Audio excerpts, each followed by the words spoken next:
Franca vite më parë ishte bllokuese e Tiranës dhe Shkupit në rrugën e hapjes së negociatave me Bashkimin Evropian, por sot shfaqet entuziaste. I dërguari i posaçëm i Macron për Ballkanin Perëndimor, René Trocan, i ka thënë gazetës greke Tovima se Shqipëria dhe Malizi mund të jenë anëtare të Bashkimit Evropian brenda 3 viteve të ardhshme.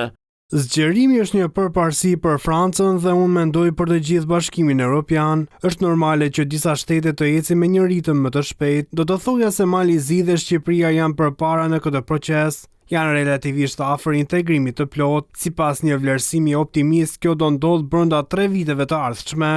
Trokas flet për ecje paralele të procesit të integrimit me reformat e brendshme që kërkohen në Bashkimin Evropian. Nevoja për të përshpejtuar integrimin dhe reformat e brendshme në nivel institucional duhet të shkojnë së bashku. Ne jemi 27 antar sot në Bashkimin Evropian, duhet të llogarisim se si do të funksionojmë kur të jemi 30, rregullat dhe institucionet duhet të përshtaten. Sipas të dërguarit francez për rajonin, zgjerimi do të duhet të kapërcente atë që e konsideron si një numër gjëmbash lokal që kanë të bëjnë me marrëdhënie dypalçe mes shteteve ballkanike, siç është bashkëjetesa e vështirë mes Serbisë dhe Kosovës.